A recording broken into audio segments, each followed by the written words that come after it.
Hello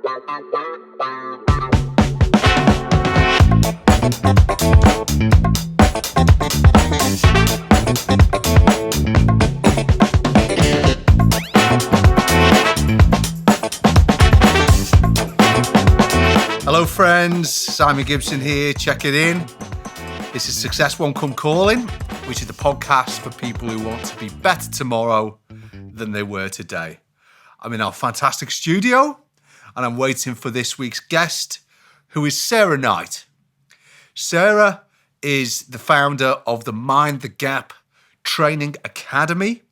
She's an expert in NLP, which she will be telling us all about. I think it's neuro-linguistic something or other. Yeah, that's the one. And she'll be talking all about how she works with clients and businesses to use the skills that she's got to help them build their human skills and their emotional intelligence. I'm really looking forward to asking Sarah about all of those really interesting areas that she covers. Also, Sarah's had lots of challenges in her life.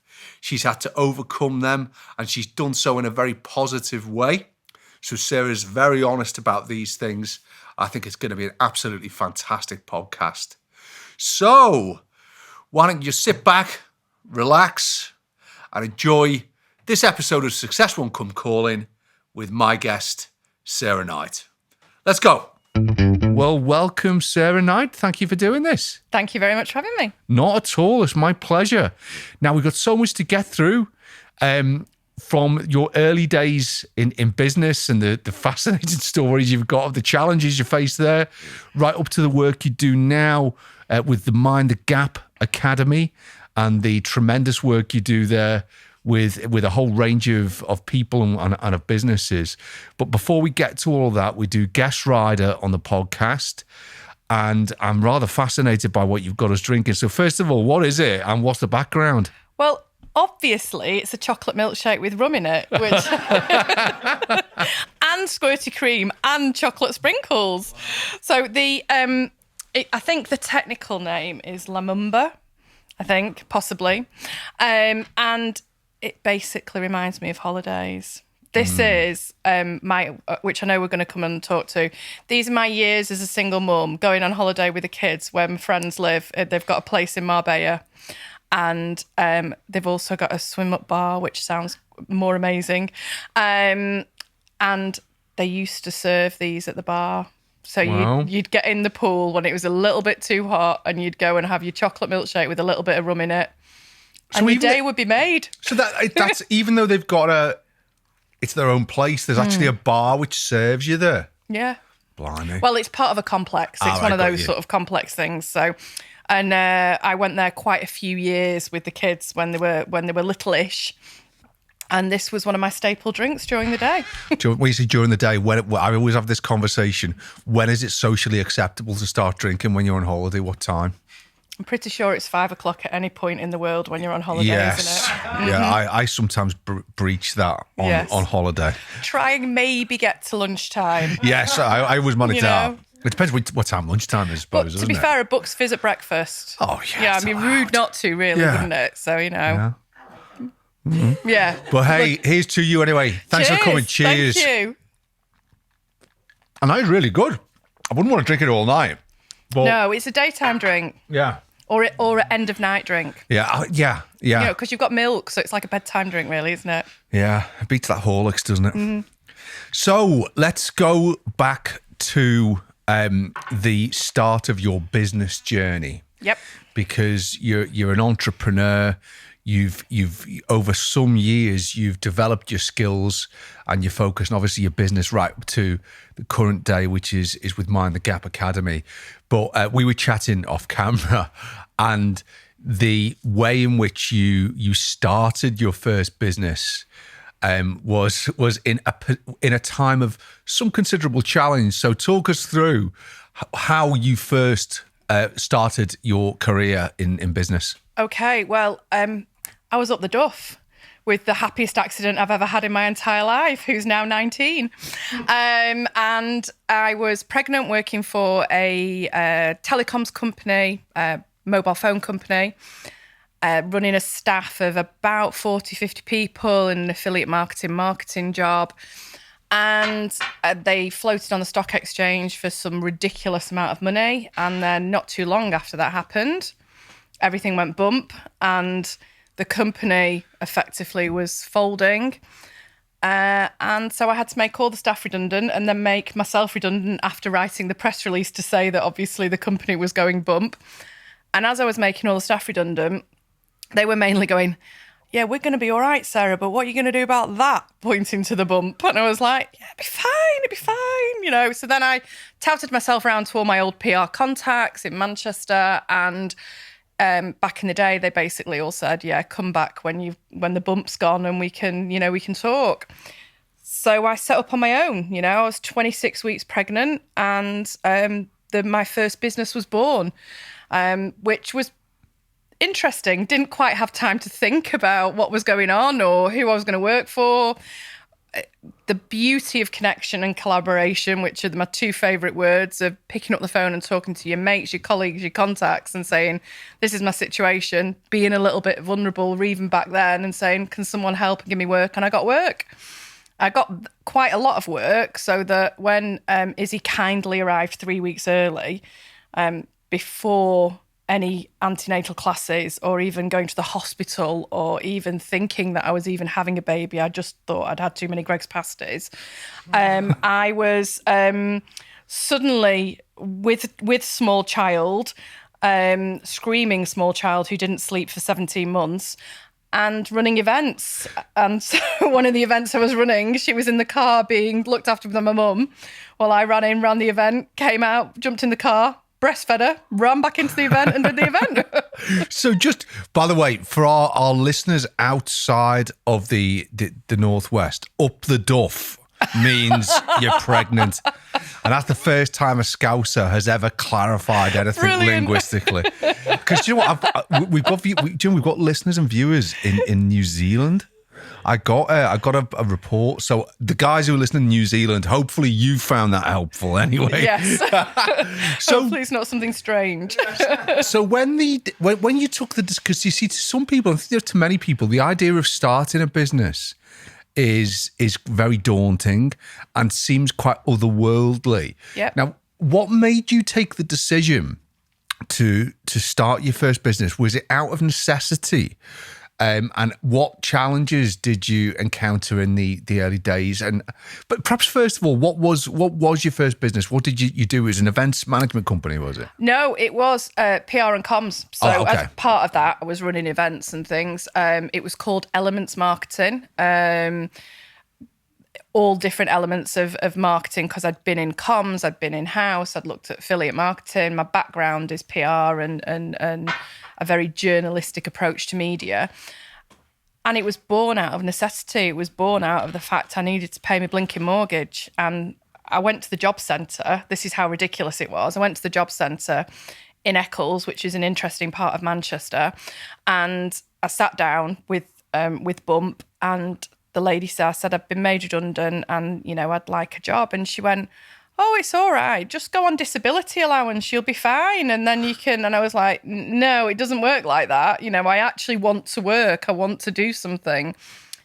So I just did it. And that's one of the biggest pieces of advice I give people is don't think about it too much. You've got to just go for it. Well, you do. And I mean, it's funny because that message comes up time and time again on the podcast that you can only do so much research. You can only do so much risk assessment. There does come a point when you have to take that positive stride forward. And it must have been particularly daunting, bearing in mind that you knew that you have a family on the way. So what happened with that business and sort of what happened next? It continued. So I grew it, was working for myself whilst I had Izzy, and then Freddie came along 4 years later, and it continued. And then it's morphed into various and evolved into various different lanes and paths as it does. And I think that's one of the things that why I'm here today doing the stuff that I do today is because I've not planned too much. I've started with an idea of right, I'm going to pay the mortgage. And then someone's rung me up and said, do you want to do this? And I've gone, yeah, okay. And I said yes a lot.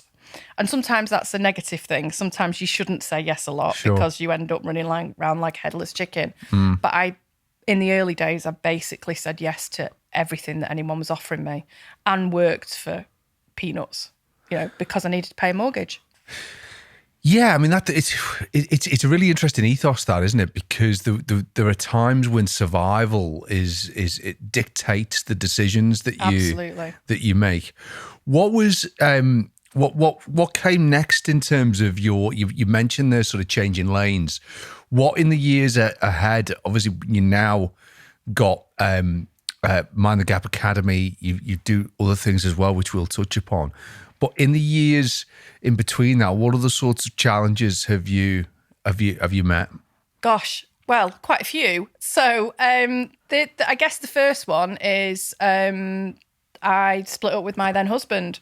I'm now married again. I'm never doing it again. 2 husbands in training is enough. We split up through, it wasn't great at the time. We're great mates now. His business went bump. Not very long before we split up. You could put 2 and 2 together on that.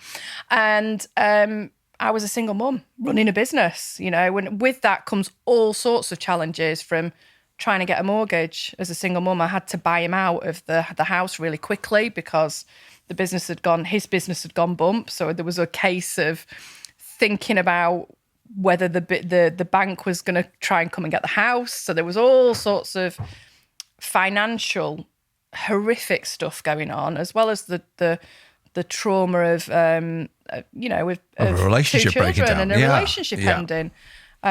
So that, what happened through that was I carried on working for myself. The business morphed into a consultancy called MASH Communications.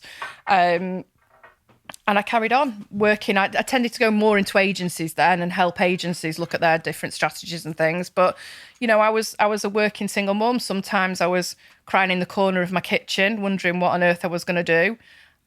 Sometimes not having very much money. There was my boiler broke once in, I think it was the July, and we finally got it fixed in the September. Luckily, it was quite a hot summer and we had an electric shower, so the kids didn't notice very much. And then we had a great time. There was me and the kids, and it was our tribe, and we were on our own for, I think it was 8 years in the end, and then the new husband came into my life.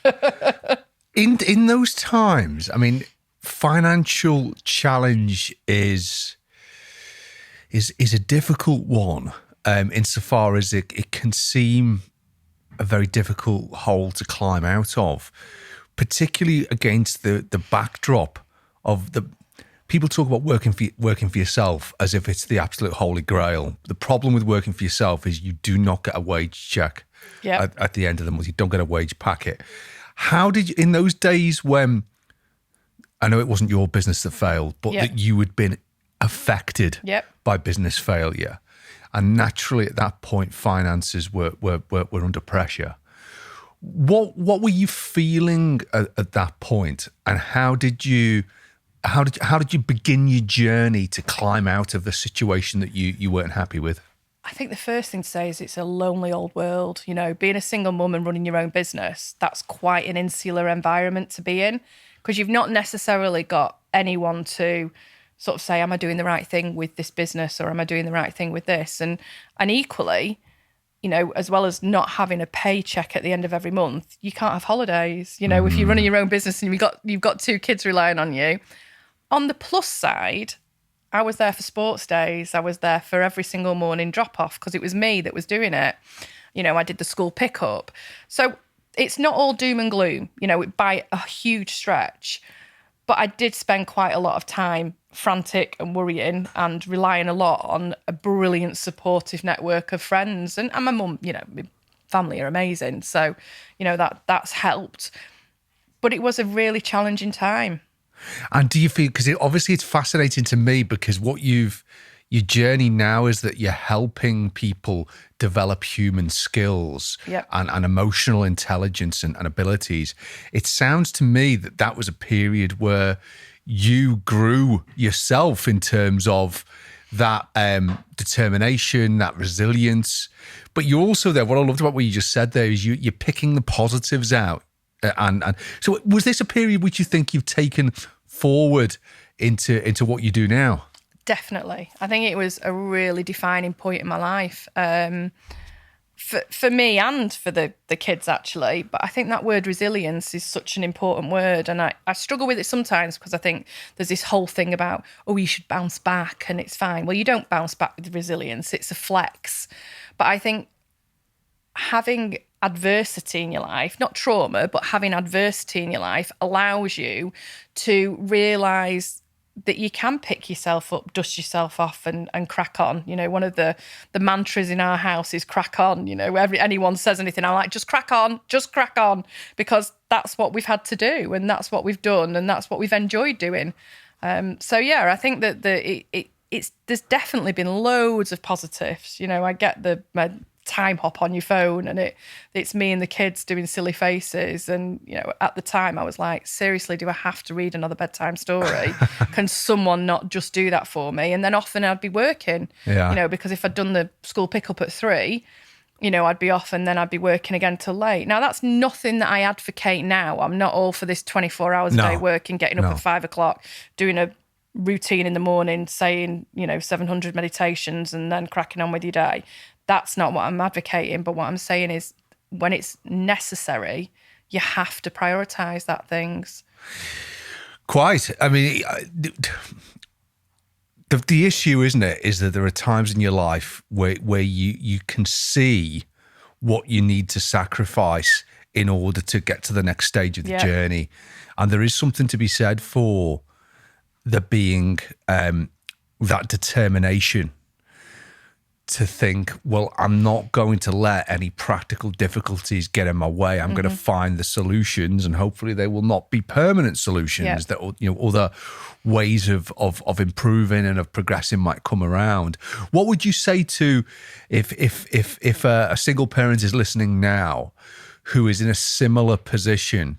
Is there anything you've learned that you would have done differently? Or on the other side, is there anything you've learned which you think you would do the same again?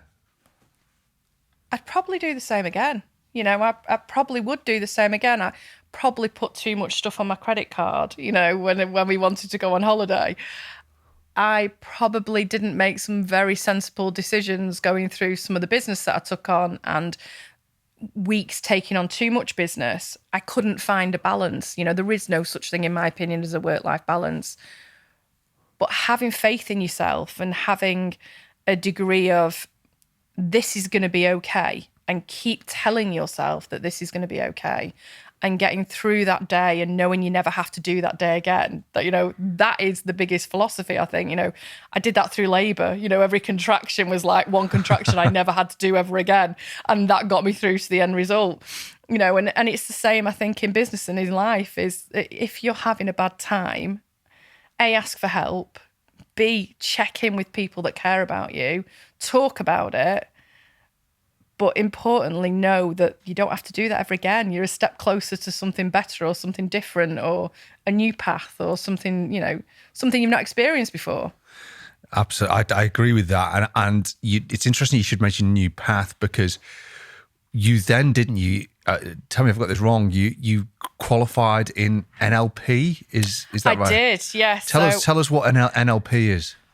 Well, the NLP came off the back of deciding when the daughter was 15 and doing a GCSEs, and she struggles or did struggle with dyslexia.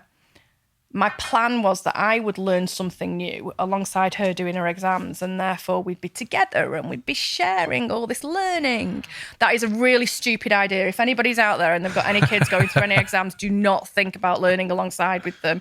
I did way more revision and work for my 3 Pilates exams than she did for 9 GCSEs, and it was tense all the way through.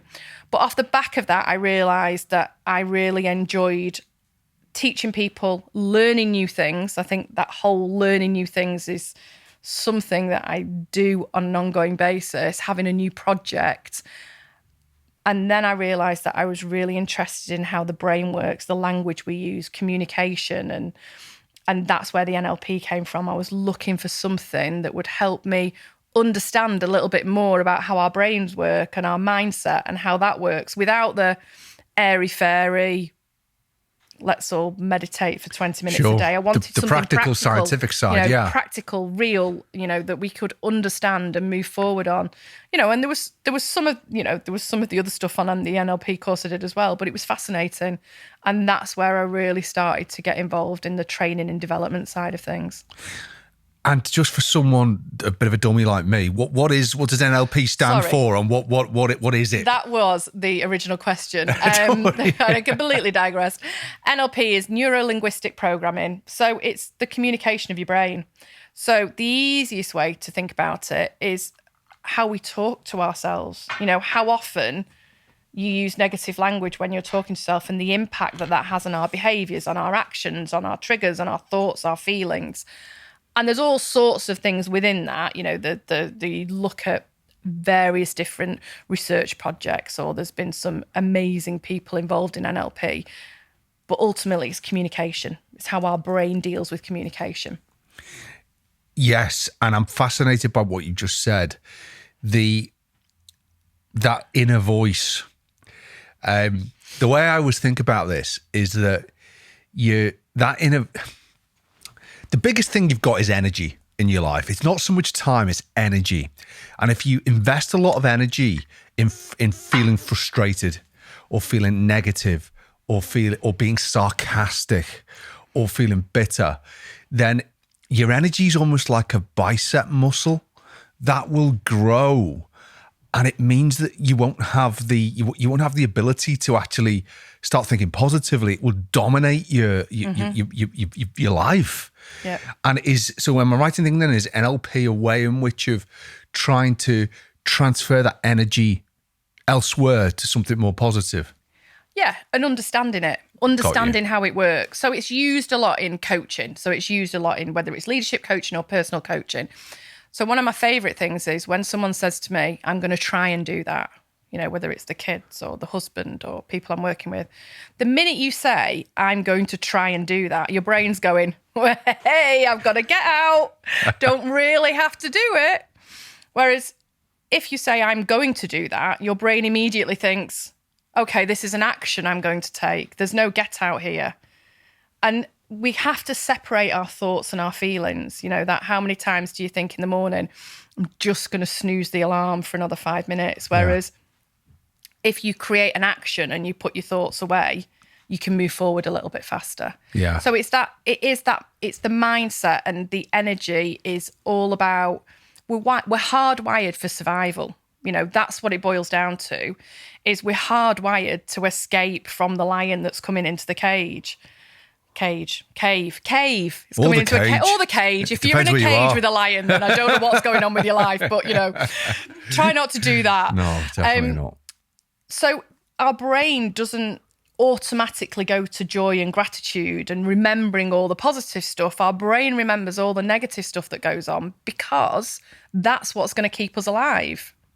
So what we have to do as humans is we have to look at the stuff that's going to, the survival stuff, but then we have to look at what's going to help us thrive, what's going to help us move us forward.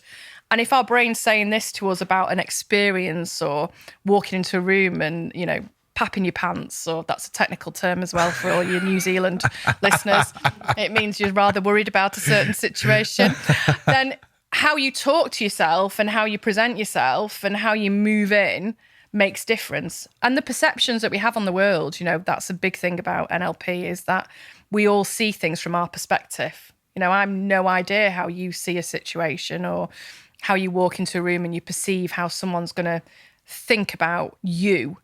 Whereas a lot of it is about us then putting ourselves in someone else's shoes and understanding how they see, feel, hear, or think. That's empathy, isn't it? Yeah. That's what that is. Lovely. Okay, we're at the end of part one, so we've got to the point where you'd fought through these challenges, where you developed these skills in building these human traits of empathy and resilience and determination and positivity. Where we're going to go in part 2 is how you've taken that forward into business with Mind the Gap Academy and lots more besides that.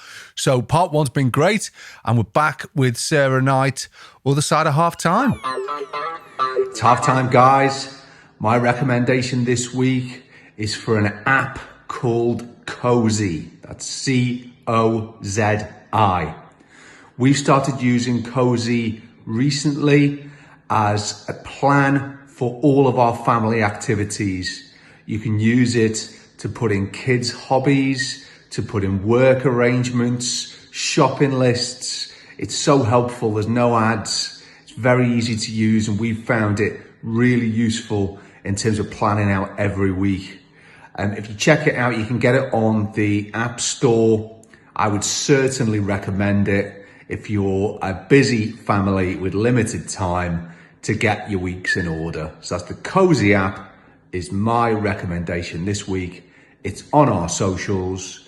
And now it's back to the podcast with Sarah Knight. And we're back with Sarah Knight. Thanks again for doing this, Sarah. Thank you. I'm enjoying my chocolate milkshake. How's it going down? Well, very well and very fast. Yeah, no, it's really good. I said, you're the third guest this week, and we had an ultra marathon runner who had us drinking protein Weetabix shakes, and then we were on Vimto last night. So it's a lovely end to the week. I'm all for Vimto. A cheeky Vimto as well is even better. Put a little bit of vodka in it, and there you go. All of the cheekiness with Vimto. We're in business, yeah. Well, you, of course, did go into business, and that's where we got to last time, in part 1, in terms of you developing both your business experience, but also your skills in terms of you moving into this really interesting area of NLP. Now, let's go straight back up to the present day. You now are, one of your businesses is Mind the Gap Academy. Mm-hmm. So why don't you just take it from the top? What is Mind the Gap, and what do you do? Essentially, it's a training and leadership company, training and development. So it's training people. It's all about people. It took me a while to realise, I'm 48, so it took me a really long while to realise that what I really loved doing was helping people thrive. And actually, I really care about the people that have been in my teams, that teams I've built up. And then I thought, why am I trying to do all this comms business? Because I'm not a massive fan of writing press releases anymore. What I love is the whole meeting people, seeing who they are, seeing how they tick, and helping them develop. So that's what Mind the Gap is. It's training and development. And it works across, there is the corporate area. So that's me going into businesses, doing everything from facilitating workshops and leadership courses, looking at senior leadership teams, right down to helping the execs and the managers in that business look at the skills as early on as possible to be the leaders of the future. Really important during these bonkers times. And then I have a series of online courses as well, which is for the entrepreneur and the small business, the micro business, where they can buy a product and do a course, rather than buy me in. And it was interesting when you said about helping them tick. So what I'm deducing from that is that this is not so much about building technical skills in those you're coaching. It's about working with them as an individual, as a human. Yeah, absolutely. It's all about being human, isn't it? And I think that one of the things that really bugs me in business in general is you go into a business, whether you're running a business yourself or whether you are in an organisation, in a layered organisation, and someone says to you, okay, to get to the next level, you need to be really good at Excel spreadsheets, or you need to be able to manage this diary, or you need to be able to write this brief or do this presentation. And there's nothing or very little about how that person is going to manage that when they get up there, when they move up a level. And that comes down to human skills. We used to call them soft skills. Well, they're not soft skills, they're essential skills in how we get through life, whether it's resilience or confidence or managing imposter syndrome or developing your emotional intelligence. They're the really key skills that are going to help us survive and thrive. Unpack that phrase, emotional intelligence, for me. What is emotional intelligence? Well, I think different people have different views on what it is, and I am getting more and more involved in it. It's one of those things where the more you sort of look at it, the deeper you go down into the rabbit warren of what it is. Essentially, it looks at core competencies, and the first core competence of emotional intelligence is self-awareness and self-management. And then once you've looked after yourself and how you've built and developed those skills, how you understand things, how you understand your own emotions, how your own emotions might be triggers for different behaviours or actions or feelings, then you can move into how that works with other people, what the connection and the collaboration is. So it's about working out who you are, how you can manage and how you can move things forward. Interesting.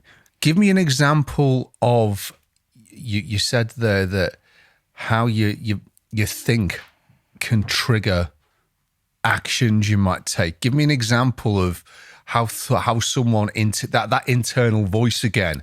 Yep. How what that internal voice is saying might manifest itself in actions, either positively or negatively. Yeah. Well, we've all got triggers, haven't we? I bet every single person that is listening, or you or me, we have a trigger for absolutely everything that happens. And that trigger can then end up with it being emotional or physiological or psychological. So, for example, let's talk about the food analogy. It was one of the easiest ones to talk about. Is you're trying to lose 1.5 stones and you're like, oh my God, I'm going to lose 1.5 stones. And then you have a crap day and you eat 4 Jaffa cakes and then your tummy thinks, oh, well, that's quite tasty. And then the voice inside your head goes, well, you're going to be a fat cow now. What have you done that for? And it's how you deal with that, you know. And then if you put that into a business sense, you know, you walk into a meeting and you're in a meeting room with your peers and your bosses and you're sitting around a table and everyone asks you to introduce yourself, and you introduce yourself and you have that Bridget Jones moment of, well, I was talking for 15 minutes and I told them the name of my cats, my dogs, my mum, my dad, my grandma, but didn't actually tell them what I did in business. Yeah. And then you can't actually pull yourself out of that for the rest of the meeting. You're not listening to the meeting. You're not understanding that by pausing that thought, by putting it down there and by cracking on with the meeting in hand, no one probably remembers, or they might think that you're a little bit more authentic, or they might quite like the fact that you're sharing what's going on with your life. But I think we spend so much time worrying about what other people think whilst not actually understanding ourselves very well either, you know, and what we need to do as humans to move forward and to enjoy our lives as much as possible and work better in business. Absolutely. I mean, we're all a bit guilty, aren't we, sometimes, of worrying about what other people think. Where I've tried to get to is whenever I hear someone say, oh, I don't care what people think of me. I do care what people think of me, but only when it's constructive. Yeah.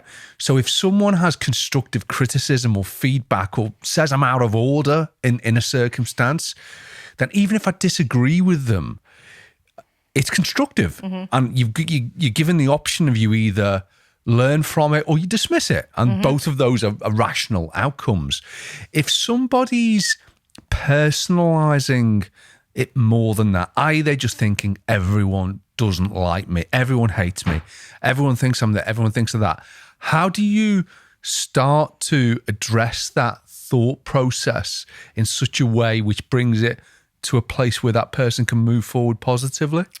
That takes you right back to the NLP side of things, and it's called a generalization, and we all do it. You know, everybody does it. So then you say, everyone? And then you go, oh, well, actually, no, it was Phil a week last Tuesday. What he said to me was that he couldn't believe that I ate 4 Jaffa cakes. Oh, right. So if Phil's done that, how did that make you feel? And then you unpick it. So it's about stopping the generalization and bringing it into the specifics. And then, like you say, you can work on it from a constructive point of view. We've got to stop the generalizations because that halts us so quickly, immediately in so many situations. Yeah. This always happens to me. Always. Well, no, I missed the train once, actually, and then that meant that I had a really crap day because then I ran through a puddle and I broke my heel and this happened. All actual things that happened to me, obviously. But, you know, that it's understanding that it happened once. It doesn't mean to say it's always happening. And by unpicking it, but getting the person to take the responsibility for unpicking it themselves means they're therefore better equipped to deal with that thought next time. Definitely, because I mean, it's interesting you make those comparisons about what you missed the train, then you walk through the puddle, and you. How many heels have you broken? Yeah, well, not that many actually, personally, but who knows? It could happen in the future. But it becomes a self-fulfilling prophecy when you think negatively, doesn't it? Because I mean, in reality, if you miss the train and then you stand in a puddle, or something like that, they are not connected instances, but your brain can trick you into thinking that they are. Yeah, and then you presume that the meeting you're going to have is going to be pants. Yeah. And then you worry that actually what that means is that you're going to burn the tea or whatever it is. We can go to a really scary spectrum on that, can't we? And I'm sure we've all been there. And self-awareness is about understanding that when those intrusive thoughts start to happen, then you can put a halt to them and you can peel it back. Sometimes those sorts of thoughts, that overthinking situation, that's also the positive intention of that. Again, an NLP term that's used quite readily is the positive intention of overthinking is it's a protection, it's a barrier, it's helping you plan for every possible outcome. But then you have to know when to stop that, and that's the issue, that's the challenge. And our brains all are wired so differently that only that individual knows what their triggers are and what their actions are that can help them move forward. Are you ever faced with circumstances where you're working with someone and it becomes clear that you need to link your own work with other professionals or potentially with them seeking medical help or different types of therapy or counselling? Has that ever cropped up? Yes. A couple of times, and in fact in recent months as well. So a couple of things that I do, I run wellbeing in the workplace courses for people. And some of them are amazingly positive. We have a weekly coaching call with the whole team. There's a level of vulnerability that's shared, which means that everyone is helping everybody else and understanding that someone's having a tough time. But then at the start of every single program that I run or get involved with, I make it very clear that I'm not a doctor, I'm not a psychologist, and I'm not, trained in that level of mental health.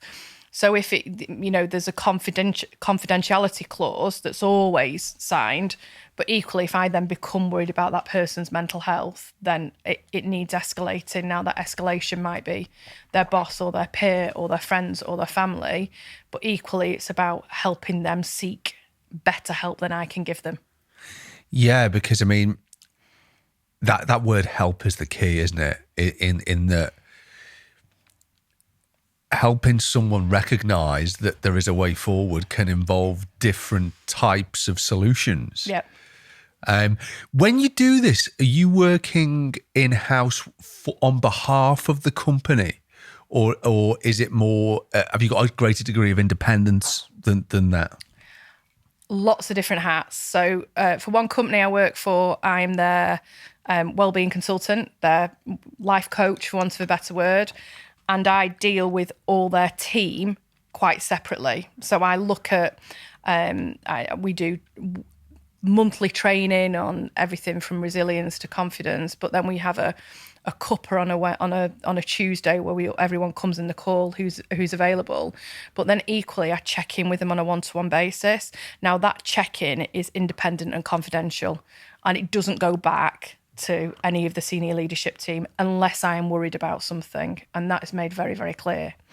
But then on the other side of it, I'm working with the whole company. Something that's just come up is that one of the companies I'm working with wants a whole day training for their senior leadership team and everyone that works with them. And they want to do it together because they want to show that there's a degree of collaboration and connection that's going on between the company. So it depends on what someone needs. That's really interesting. And how are you finding the behaviours of businesses are changing? Because obviously we're coming out of COVID, we all hope. This is in, we're talking at the start of July 2021, and we all hope it's behind us. Businesses are, we're told, increasingly looking at remote working, flexible working.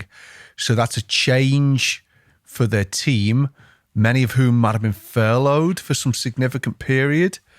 Have you noticed any greater willingness on behalf of businesses to embrace this importance of team well-being?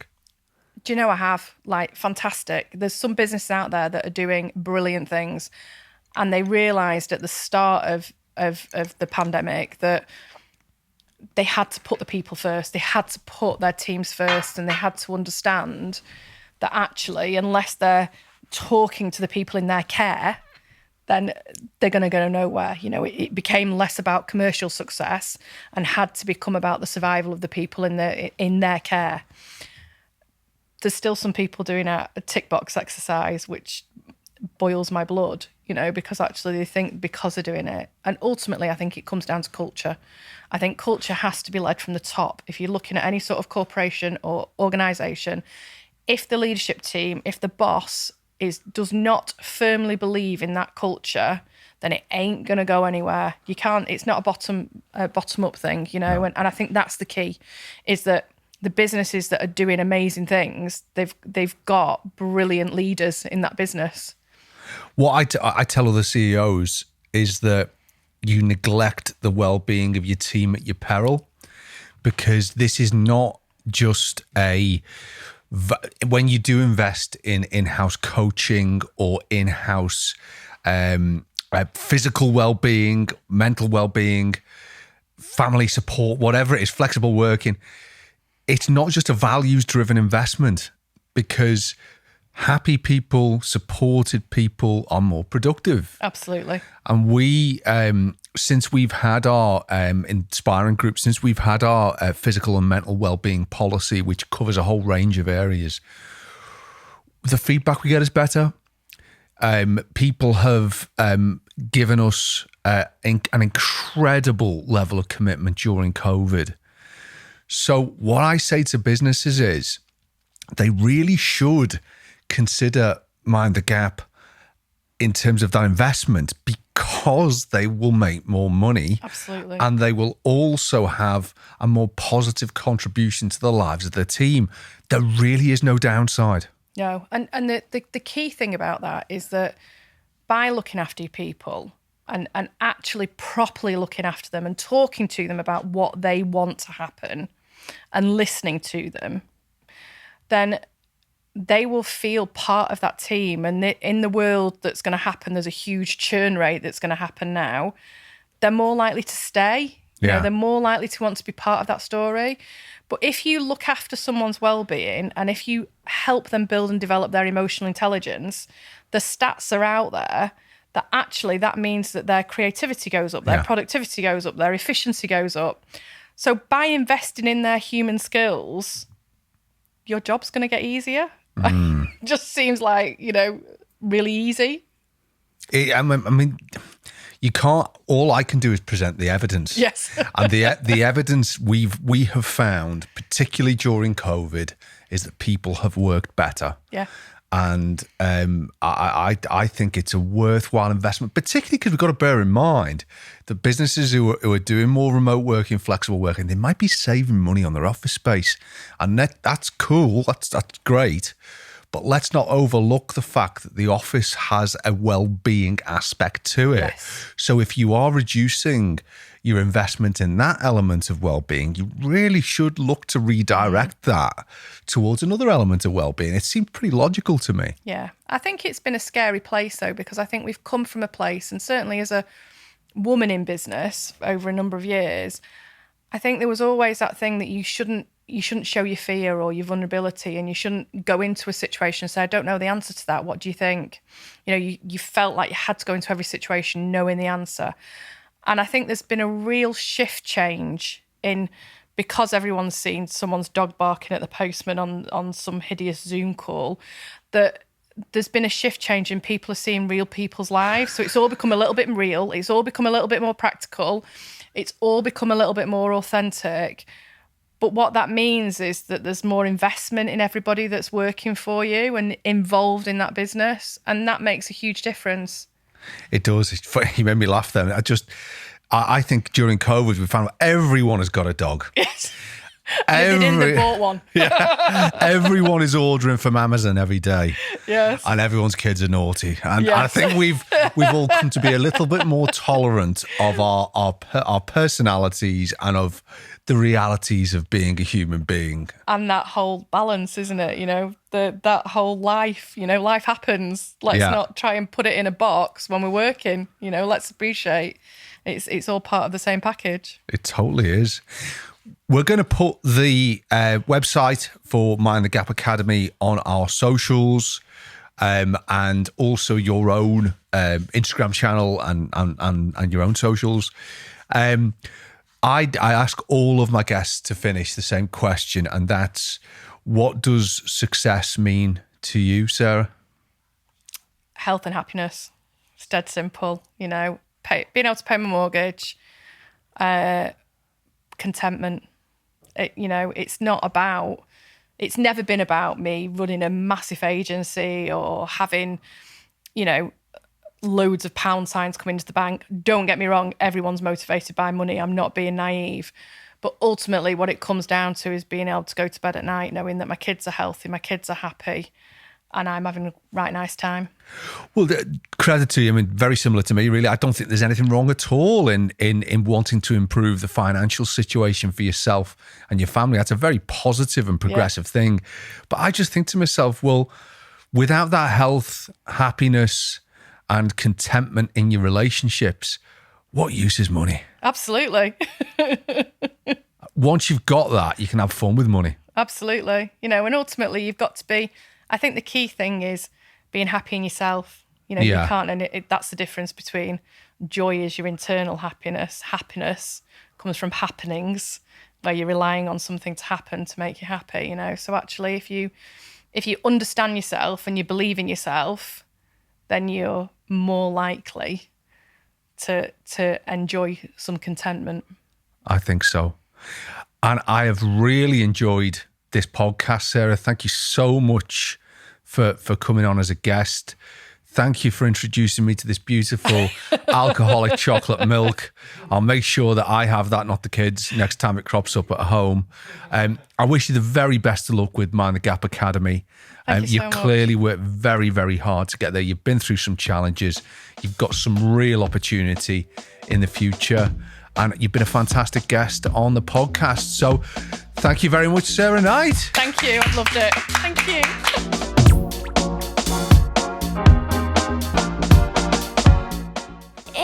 What was the point where you realised that you wanted to lead your own business?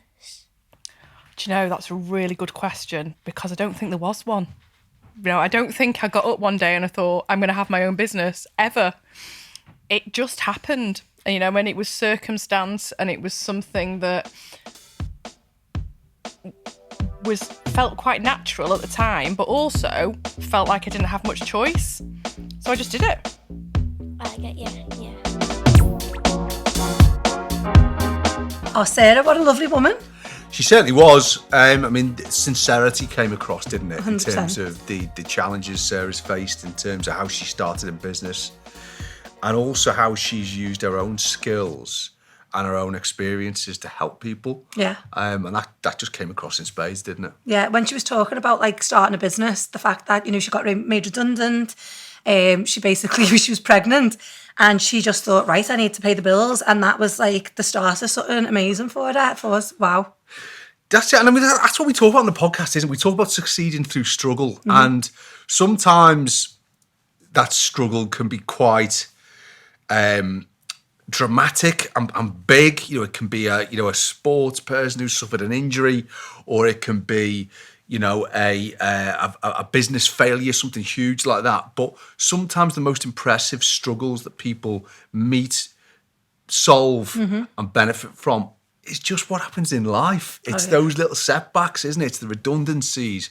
It's the unexpected pregnancies, which Sarah was talking about. So no, it was a lovely podcast, and I was really impressed with Sarah. Yeah, me too. I think it's that mentality, what's coming across with all these podcasters. It's the mentality that, no, I'm going to succeed, that positivity. And, some people might have fell at that hurdle and thought, what am I going to do, And she's just got up and she's made it work, which I found it was really, really inspirational. Well, she said, didn't she, that comment you made there, Stace, about there come the point when she realised she just had to go for it. And I'm seeing that as a theme that is continuing to develop, that there's been this tipping point where successful people reach where they just develop this determination to move forward. Yeah.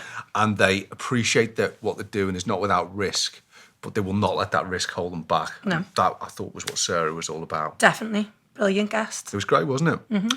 That is all that me and Stacey have got time for, guys. Thank you so much for watching and listening to Success Won't Come Calling. Guest this week was Sarah Knight. Hope you enjoyed it as much as we did. And this is the podcast for people who want to be better tomorrow than they were today. See you all again soon.